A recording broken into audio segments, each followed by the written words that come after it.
कक्षा 11 के इस यूट्यूब पर चलने वाले मैथमेटिक्स का जो कॉम्प्लेक्स नंबर पार्ट है, कॉम्प्लेक्स नंबर चैप्टर है, इसमें हम 5.2 का जो था कॉन्सेप्ट, चाहे वो किसी कॉम्प्लेक्स नंबर को पोलर फॉर्म में बदलना हो, उनका कोणांक निकालना हो, आर्गुमेंट निकालना हो या मॉडुलस निकालना हो, वो सब आप पिछले वीडियो में एक इंट्रो में पढ़ चुके हैं।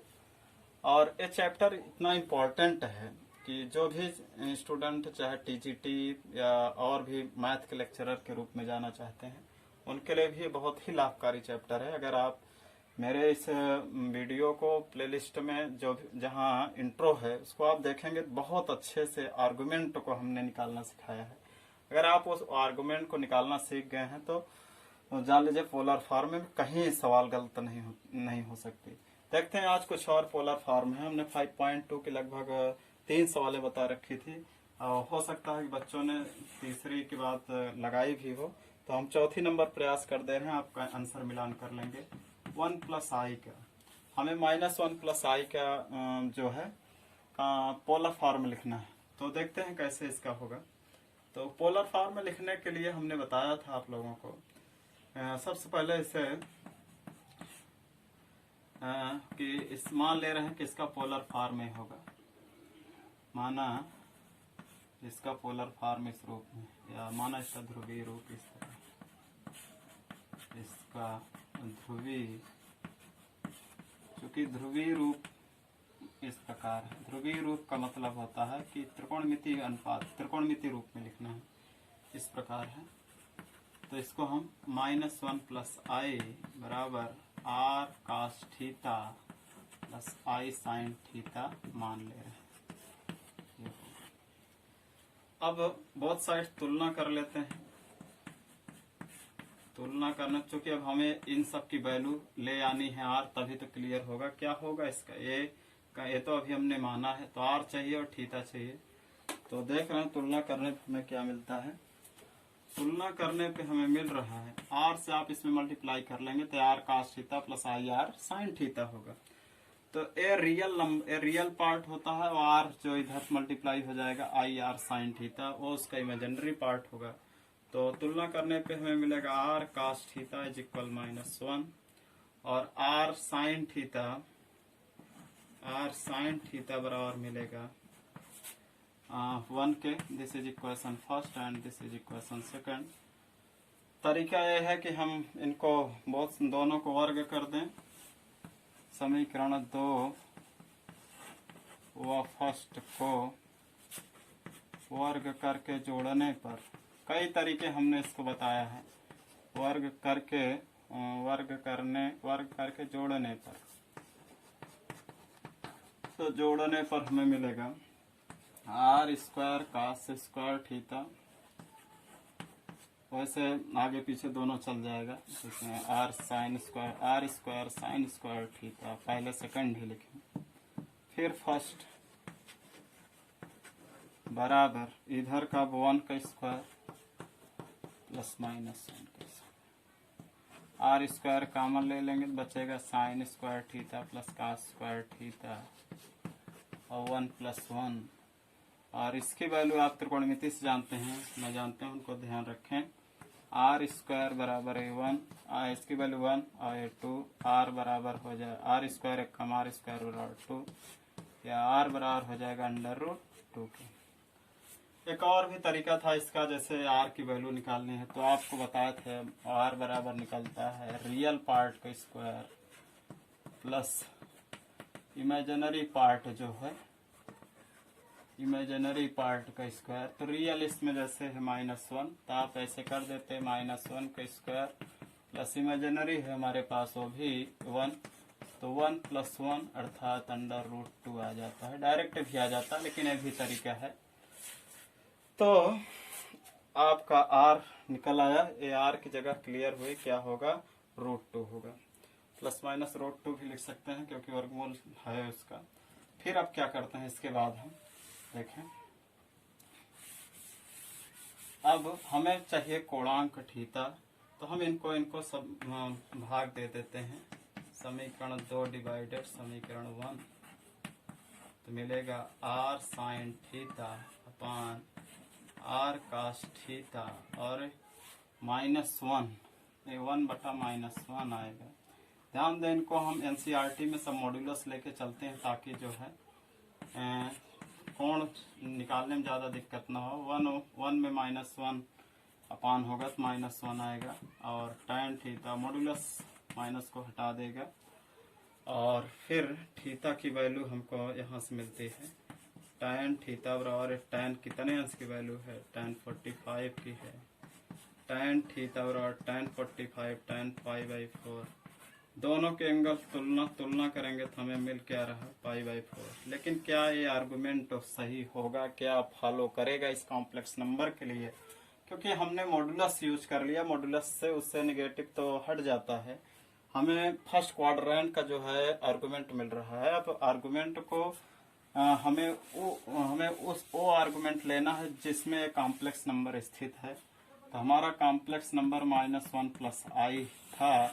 अगर हम इनके रियल पार्ट से और इमेजिनरी पार्ट से आर्गट तल पे दिखाएं तो इसका रियल पार्ट -1 है, इमेजिनरी पार्ट भी गुणांक 1 है +1, और -1 और +1 21 आर्गट तल में स्थित होगा। तो सेकंड आर्गट तल में स्थित होगा। मान रहे हैं यहाँ -1 है तो यहाँ कहीं से गुजर रहा है इस तरह से। और हमने बता रखा था आपको कि हमें अभी x अक्ष के साथ कोण मिला है, यहाँ का कोण मिला है π/4, और हमें कोण चुनना कहाँ से होता है, यहाँ से कोण चुनना होता है। तो कैसे निकलेगा, तो हम यहाँ पाई में से, यानी यहाँ से यहाँ तक का पाई है, अगर पाई में से π/4 को घटा देंगे तो कोण मिल जाएगा। ये आर्गुमेंट मिलेगा। आर्गुमेंट जो निकाला जाता है अगर इधर साइड है तो सभी आर्गुमेंट यहाँ से गिने जाएंगे, 0 से लेकर इस साइड से। और जो हमें आर्गुमेंट अभी मिल रहा है वो यहाँ से x अक्ष के यानी निगेटिव x अक्ष से इस तरफ से इतने का मिल रहा है π/4। तो हम आर्गुमेंट लिखेंगे, अतः कोणांक हमारा जो बनेगा यहाँ इसे लिखेंगे चूंकि हमारा इसको हम अपने रफ में ही समझेंगे या अपने सवाल इंटरनल दिमाग में ही रखेंगे। हम इसको कॉपी में यहाँ उतारेंगे क्योंकि ये दिया गया समित संख्या, दिया गया या दी गई समिश्र संख्या द्वितीय चतुर्थांश में, द्वितीय आर्गट तल में है, द्वितीय चतुर्थांश में है। अतः कोणांक बनेगा, कोणांक थीटा बराबर द्वितीय क्वाड्रेंट में होता है तो हमने बता रखा था पाई में जितना एंगल आया रहेगा फर्स्ट क्वाड्रेंट का तो उसे हम घटा देंगे। 4 पाई में से 1 पाई घट जाएगा, 3 π/4। तो इस तरह से सही आर्गुमेंट जो निकला वो 3 π/4 होगी। अब इस तरह से हम जब आर्गुमेंट कंफर्म कर लिए, आर्गुमेंट आप आर्गट तल में दिखा के हमेशा लिखेंगे, ऐसे नहीं कि आर्गट तल ऐसे लिख लेंगे। और जहां भी यानी कि माप की बात आती है तो एनसीईआरटी हमेशा पॉजिटिव लेके चलना चाहती है, हमेशा यानी मॉडुलस यूज करके ही रखती है ताकि आप समझें। और फिर देखते हैं, अतः ध्रुवीय रूप जो अभी माने थे, ध्रुवीय रूप होगा, वो बना था, क्या माने थे, r cos theta plus i sin theta. r की जगह वैल्यू रखेंगे √2 cos थीटा। अब हमको क्लियर हुआ 3 π/4 प्लस i sin 3 π/4। मैंने ये बता दिया कि ये जो कॉम्प्लेक्स नंबर चैप्टर है आपके लिए, ये बड़ों के लिए भी बहुत इम्पोर्टेंट है, उतने ही जो भी मैथ से टीजीटी की तैयारी कर रहे हैं उनके लिए बहुत ही इम्पोर्टेंट चैप्टर है।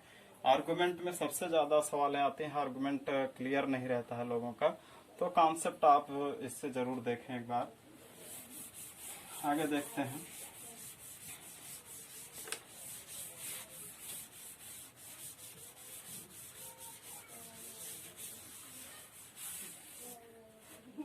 सवाल नंबर देखें 5 में है, -1 माइनस आई। अब मैं इसे थोड़ा सा ट्रिक से बहुत कम ही समय में लगाना चाह रहा हूँ। तो यहाँ मापांक आर डायरेक्ट ऐसे लिखें, मापांक आर तो ये होता है रियल पार्ट का स्क्वायर प्लस इमेजिनरी पार्ट का स्क्वायर। तो रियल पार्ट हमारे पास है -1 है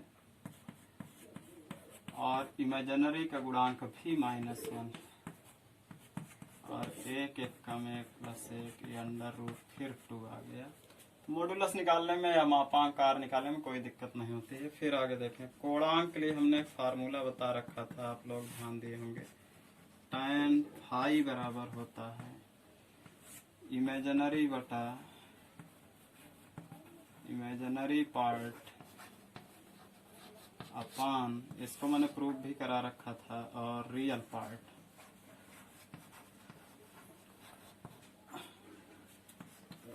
tan फाई बराबर मॉडुलस में रहता है इमेजिनरी पार्ट -1, आप देखे थे, रियल पार्ट भी -1 है, minus minus cancel.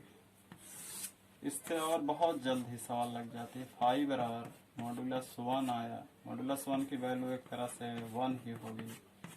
That is tan phi बराबर tan पाई बाई 4, tan 45 अंश की वैल्यू है, तो फाई बराबर पाई बाई 4। बच्चे अब यहाँ से आर्गुमेंट तो एक मिला है, लेकिन कन्फर्म अभी कर लें तभी इसको हम आर्गुमेंट सही मानेंगे। तो आर्गुमेंट हमारा देखें कि जो इससे बनने वाला क्रमित युग है, हम दिमाग में रखें कि -1 माइनस आई से क्या क्रमित युग होगा, -1 बनेगा। रियल पार्ट भी -1, इमेजिनरी पार्ट भी -1 है। और ए जाएगा किस क्वाड्रेंट में, थर्ड क्वाड्रेंट में जाएगा। तो यहाँ लिखें, चूंकि यह समिश्र संख्या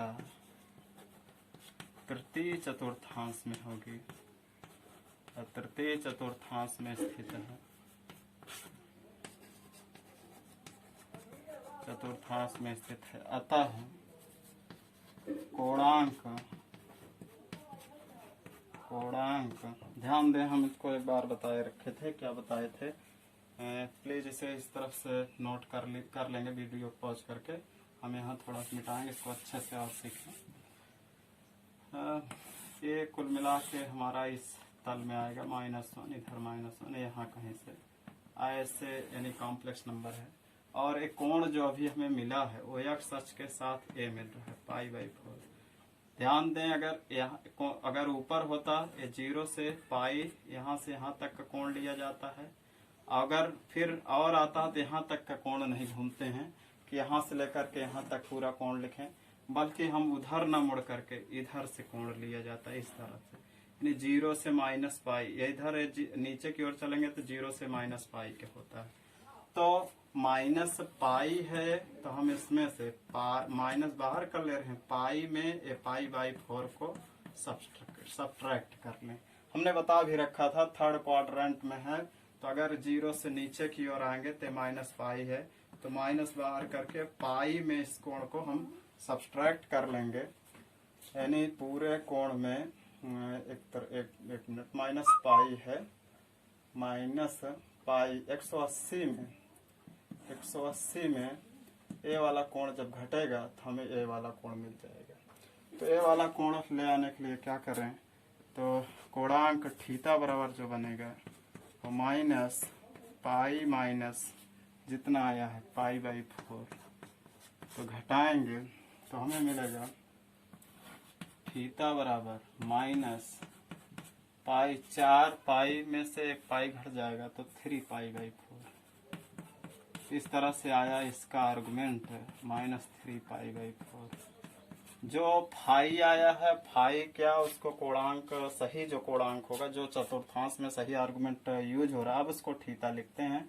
जब चतुर्थांश में पता करके जान लेते हैं कि आखिर इसका सही क्या होगा। एक चीज हमने और भी बता रखा था, और यहाँ देखें -0 से -पाई, तो माइनस बाहर हो जाएगा, पाई में इस कोण को घटा लें, बस मिल जाएगा यहाँ से यहाँ तक का कोणांक। और एक हमने ट्रिक भी बता रखी थी, अगर नहीं ध्यान में आए तो आप कॉम्प्लेक्स नंबर पहले पता कर लें किस तल में जाता है। अगर इस तल में है तो जो भी कोणांक आपका इससे फाई आ रहा है tan फाई जो भी आ रहा है उसको ऐसे ही रख देते हैं, थीटा जो है उसका फाई ही रहेगा। अगर इसमें हमारा फाई आ रहा तो इसका थीटा जो निकलता है वो पाई माइनस फाई। अगर सेकंड क्वाड्रेंट में स्थित हो, थर्ड क्वाड्रेंट में है तो हम सब कुछ ऐसे करते चले जाएंगे, उसमें जो थीटा निकलेगा वो निकलेगा माइनस पाई माइनस जो भी हमारा फाई की वैल्यू आए रहे, और इसमें जो थीटा निकलता हो माइनस फाई के बराबर। अगर ऐसे करते हैं तो हमारी सवालें गलत नहीं होंगी, आप बेफिक्र होकर के सवालें हल कर सकते हैं। लेकिन फिर भी ख्याल रहे कि जी यहाँ तक फर्स्ट क्वाड्रेंट में कोई दिक्कत नहीं है, सेकंड क्वाड्रेंट में है तो हमें यहाँ का एंगल मिल जाता है, ये एंगल ना चाह के हमें ये एंगल चाहिए तो पाई में घटाएं। और फिर नीचे अगर थर्ड क्वाड्रेंट में आते हैं तो यहाँ नहीं जाना है हमको इस तरह से नीचे से कोण चाहिए तो माइनस पाई, यहाँ से जीरो सब इस तरह माइनस पाई का एंगल चलता है, तो माइनस पाई है तो माइनस बाहर करके पाई में एंगल घटा लेंगे जो हम मॉडुलस करके निकाले रहेंगे। फिर इस तरह से -3π/4 आएगा। अतः जो है ध्रुवीय रूप होगा इसका, ध्रुवीय रूप तो r cos थीटा, तो r की वैल्यू अभी √2 आई थी, cos थीटा यानी आ रहा कितना -3π/4 और plus I sin -3π/4। This is answer, यही इसका आंसर होगा और आप इसे नोट कर लें। प्लीज आगे बढ़ते हैं हम।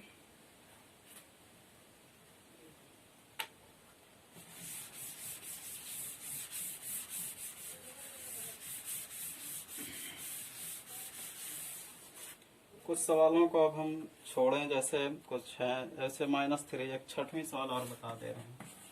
-3 लिखा है, अब इसमें रियल पार्ट तो है लेकिन इमेजिनरी पार्ट नहीं है। इमेजिनरी पार्ट नहीं है तो हम क्या समझेंगे, +0i समझेंगे, यानी 0i में से मल्टीप्लाई होगा 0i आएगा, ठीक है। तो 0i का मल्टीप्लाई यानी 0 होगा, तो हम एक इमेजिनरी पार्ट मान ले रहे हैं, सपोज कर ले रहे हैं। तो यहाँ मॉडुलस आर क्या होगा, मॉडुलस आर इज इक्वल, तो डायरेक्ट ही चल रहे हैं, रियल पार्ट का स्क्वायर -3 का स्क्वायर, इमेजिनरी में 0 का स्क्वायर, -3 3 जा 9 प्लस 0, 9 में 0 जुड़ेगा 9, 9 का वर्गमूल +-3 होगा, या 3 लिख सकते हैं। और आर्गुमेंट इसका होगा गुणांक, तो सूत्र होता है tan फाई, एनसीईआरटी के तहत से इमेजिनरी बटा रियल पार्ट लिखते हैं। इमेजिनरी पार्ट 0 है और रियल पार्ट 3 है, -3 है। ये tan फाई बराबर, और tan फाई बराबर 0 में -3 से भाग देंगे तो आएगा 0, 0 का मॉडुलस 0 होता है। tan फाई बराबर 0 tan 0, तो ये कितने की वैल्यू होगी, तो tan फाई बराबर ये tan 0 अंश की वैल्यू है, और ये tan कट जाएगा, फाई बराबर कितना मिलेगा 0 मिलेगा, फाई बराबर कितना मिलेगा 0 मिलेगा। अब हमें पता करना होगा कि आखिर ये किस क्वाड्रेंट में स्थित होगा या किस लाइन किस जगह स्थित होगा। तो -3, 0 -3, 0 चेक करते हैं, ये एक्स अक्ष पे ही स्थित है लेकिन निगेटिव दिशा में स्थित है। देखें यहाँ 1 -1 ये -2 ये -3, यहीं पे हमारा कॉम्प्लेक्स नंबर स्थित हो जाएगा, इसी पे है। तो यहाँ पे अगर कॉम्प्लेक्स नंबर स्थित है तो हमें कोण यहाँ से यहाँ तक का पूरा चाहिए। तो यहाँ तक के लिए हम बताए थे कि जब भी आर्गुमेंट यहाँ से यहाँ तक का हमको पूरा, यहाँ से यहाँ तक का चाहिए पूरा, ये कॉम्प्लेक्स नंबर हमारा यहीं स्थित हो गया है, तो यहाँ स्थित है तो हम इनका आर्गुमेंट कैसे निकालेंगे, तो होगा सही कोणांक, चूंकि यह एक्स अक्ष पर ही स्थित है, -x अक्ष पर ही स्थित है,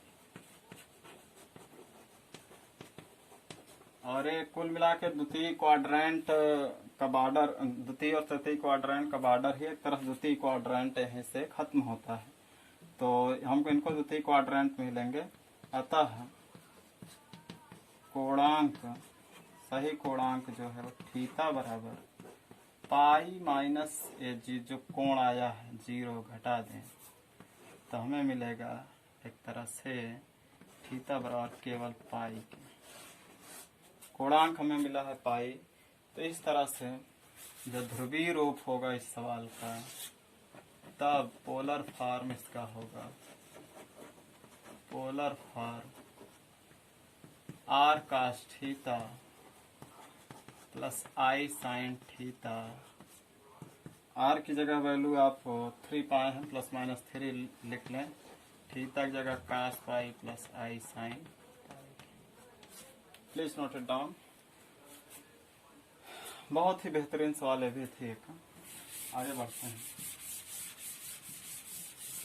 आप वो भी मेथड यूज कर सकते हैं r cos theta plus r sine theta से तुलना करने पर, और जैसे मैंने आज के इस वीडियो में पहले सवाल बताए थे, तरीके कई हैं, ये भी ट्रिक से लग जाते हैं। ट्रिक क्या अच्छा तरीका है भी, और ज्यादा दिक्कत नहीं होती, सवाल कम समय में लग जाते हैं। देखते हैं कि हम 7वीं सवाल आप लोगों के लिए छोड़ रहे हैं, 8वीं सवाल एक देख लें। आयोटा का निकालना है। इसमें तो इमेजिनरी नंबर है बट रियल नंबर नहीं है, तो इसे हम z बराबर इस तरह लिखें 0 प्लस आई, यानी इसमें रियल नंबर 0 मान लेंगे। 0 में आई ऐड होगा तो 0 आई आएगा।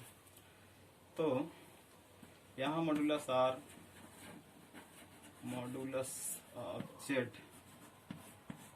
दिस इज आर 0 के स्क्वायर प्लस 1 के स्क्वायर 0 प्लस 1 दिस इज 1 का मॉडुलस 1 का स्क्वायर रूट होगा 1।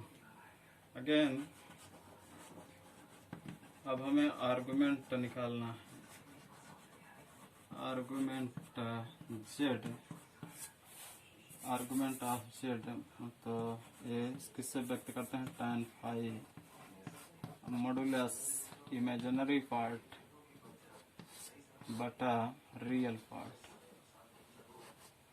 तो tan फाई इमेजिनरी पार्ट इसका 1 है, रियल पार्ट 0। अभी वाली जो सवाल थी उसी तरह ये भी हो गई है। tan फाई बराबर 1/0 मॉडुलस में है। 1/0 माने कुल मिला के इनफाइनाइट, इनफाइनाइट का मॉडुलस इनफाइनाइट, इनफाइनाइट माने tan 90 अंश। tan फाई बराबर tan पाई बाई 2। अब फाई बराबर मिला पाई बाई 2 के। अब पता करें किस क्वाड्रेंट में जाएगा, तो 0 1, ये कुल मिला के इसका अगर क्रमित युग में देखें तो 0, 1, अर्थात इसे हम फर्स्ट क्वाड्रेंट में ही कुल मिला के यूज कर सकते हैं। फर्स्ट क्वाड्रेंट का एकदम शायद 90 पे एकदम है, तो यही यूज कर लेते हैं। चूंकि यह चतुर्थ, यह सम्मिश्र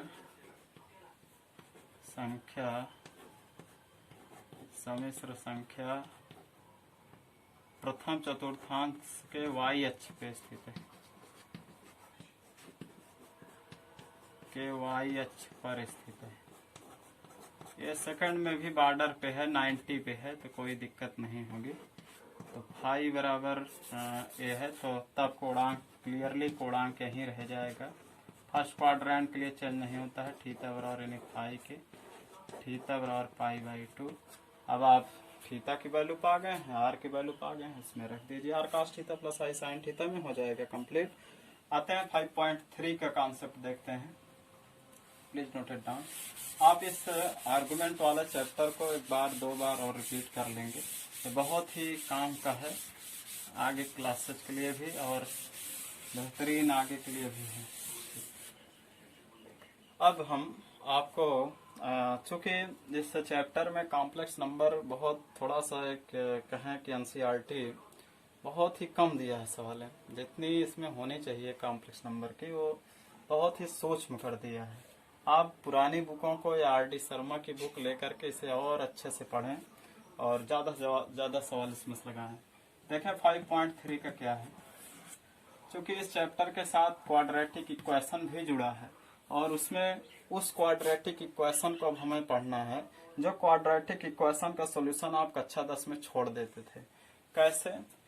यदि कोई क्वाड्रेटिक इक्वेशन हमारे पास इस तरह हमारा क्वाड्रेटिक इक्वेशन का स्टैंडर्ड फॉर्म में ही है, तो अगर इस तरह से कोई क्वाड्रेटिक इक्वेशन दिया है तो वहाँ एक डिस्क्रिमिनेंट होता था d बराबर बी स्क्वायर माइनस 4ac। तो आप वहाँ पढ़े थे कि कुछ कंडीशन बनती थी। फर्स्ट कंडीशन, जब d is greater than 0, d का मान 0 से बड़ा होता था, तो वहाँ जो रूट्स होते हैं वो रियल होते हैं और असमान भी होते हैं। तो मूल वास्तविक एवं असमान होते थे। मूल वास्तविक व असमान होंगे लिखते थे और इनको सॉल्व करना अगर श्रीधराचार्य के फार्मूले से लगाते थे तो लगाना भी पड़ता था। और d इज इक्वल 0 होता था तो मूल बराबर होते हैं और समान, मूल समान एवं रियल नंबर तो आएगा ही, मूल वास्तविक एवं समान होते हैं। थर्ड कंडीशन बनती है, जब d इज लेस देन 0 आता था तो लिखते थे आप रूट्स आर इमेजिनरी, मूल काल्पनिक होंगे, मूल काल्पनिक एवं असमान होंगे या मूल काल्पनिक व असमान होंगे। तो ये जो पार्ट था आप वहाँ पे चेक करते थे, अगर ये कंडीशन आ जाती थी तो छुड़वा दिया जाता था, कहा जाता था आप इसको नहीं सॉल्व करेंगे।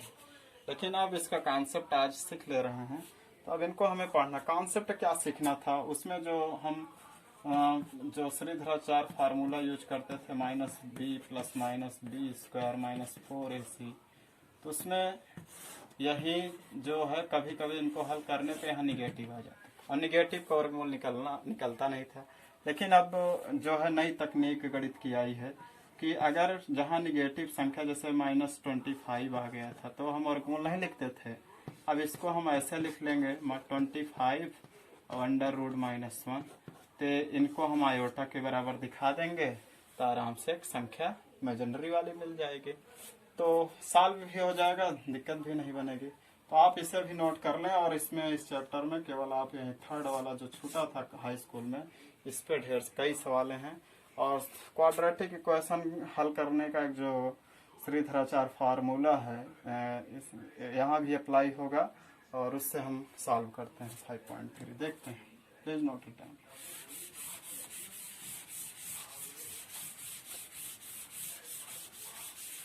मैं एक सवाल दो सवाल बता रहा हूँ, आप इसे एक्सरसाइज कंप्लीट करके प्लीज वीडियो के कमेंट बॉक्स में जरूर ये लिखें कि हाँ सर मुझे अब ये सब सवालें आ जाएंगी, मैं जो है इसको लगा सकता हूँ।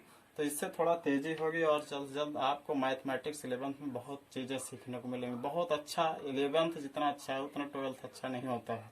11th के जो एक्सरसाइज हैं, जो चैप्टर्स हैं, बहुत इंपॉर्टेंट चैप्टर्स हैं, इनको ध्यान से पढ़ें। तो देखें 5.3 में नंबर 1 सवाल है, x square plus 3 is equal 0। देख लेंगे, आप मिलान कर लेंगे, +3 बराबर 0। तो देखें सबसे पहले इसे समीकरण, जो द्विघात समीकरण होता है, द्विघात समीकरण ax square plus bx plus c बराबर 0 से तुलना, comparison by quadratic equation standard form ax square plus bx plus c is equal 0 से।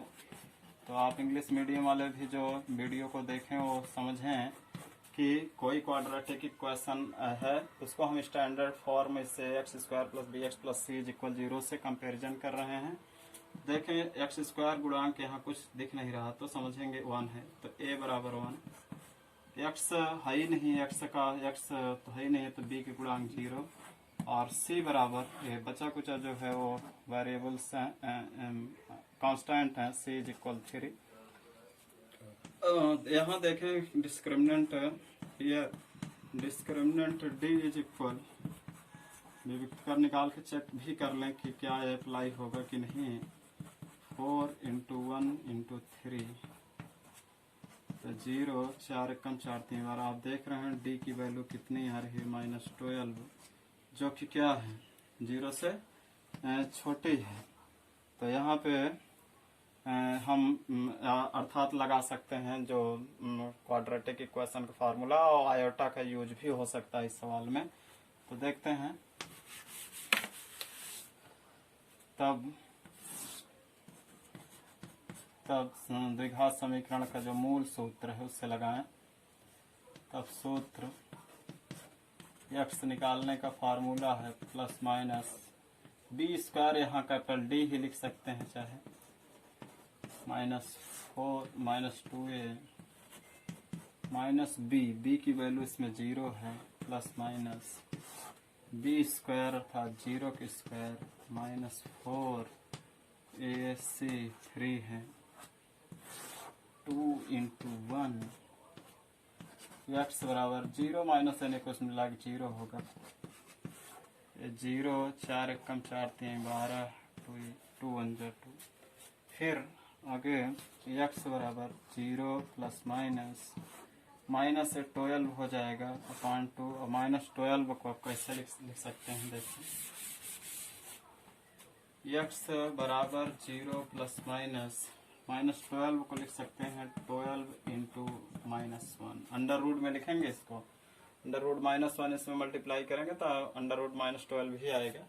और -1 को हम क्या लिख सकते हैं, -1 को लिख सकते हैं अंडर रूट 12 आयोटा के बराबर बाई 2। तो x बराबर प्लस माइनस 12 का वर्गमूल स्क्वायर रूट 2 6 जा 12 2 3 जा 6, तो 2 का पेयर बन रहा है तो 2√3 अपॉन 2। तो एक बार प्लस चिन्ह लेंगे, प्लस चिन्ह लेने पर टेकिंग पॉजिटिव साइन तो ये हो जाएगा 2√3/2 एक्स, अरे आई भी यहाँ रहेगा तो ये आ जाएगा +√3i के आंसर। निगेटिव चिन्ह लेंगे तो निगेटिव चिन्ह पे आएगा -2√3i और 2 से 2 कट जाएगा -√3i। इस तरह से दो वैल्यू जो कि दोनों असमान हैं और इमेजिनरी नंबर से आ रहे हैं, इमेजिनरी नंबर आए हैं दोनों। x की वैल्यू प्लीज इसे नोट कर लें, हम देखते हैं आगे।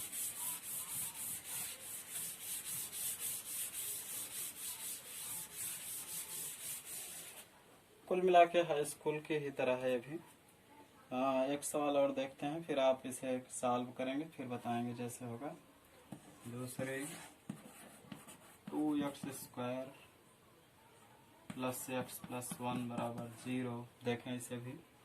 सबसे पहले द्विघात समीकरण का जो मानक समीकरण है उससे तुलना करें।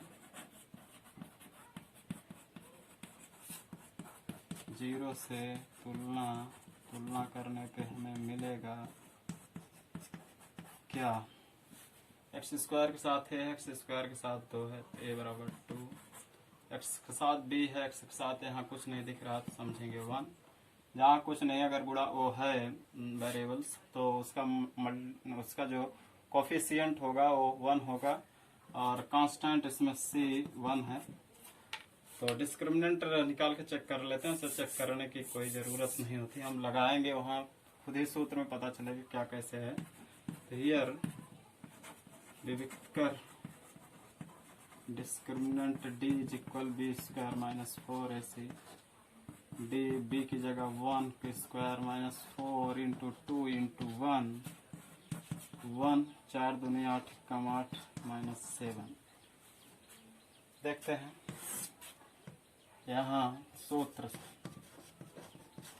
क्या होता है, -b प्लस -b। इसका क्वाड्रेटिक इक्वेशन हल करने का बहुत बेहतरीन और बड़ा अच्छा सूत्र जो इंडियंस की देन है, श्रीधराचार्य जी ने दिया है। किसी भी क्वाड्रेटिक इक्वेशन को आप सॉल्व कर सकते हैं। -b -1 प्लस -b² 1 की स्क्वायर -4 a की जगह 2 c की जगह 1 अपॉन 2 × 2 -1 प्लस -1 4 दूनी 8, कुल मिला के यही आएगा -7 अपान 2 दूनी 4 x बराबर -1 प्लस माइनस इसको लिख सकते हैं √7 √-1/4 और ये आ जाएगा x बराबर -1 प्लस माइनस √7 और ये किसके बराबर हो जाएगा I के बराबर /4। अब इसे और ज्यादा सॉल्व नहीं कर सकते हो, इतने पे छोड़ो। लिखना चाहें आप तो -1 प्लस √7I/4 और दूसरा बनेगा, चूंकि x द्विघात समीकरण है, 2 रूट्स आने हैं, दोनों इमेजिनरी आने हैं इसमें, -1 प्लस √7I/4 और एक दूसरा होगा -1 √7I/4। तो हम जान रहे हैं 5.3। आप कोशिश करेंगे अब घर पे और लगाएं, बहुत बेहतरीन सवाल है, कोशिश करें कंप्लीट करें। Please note it down.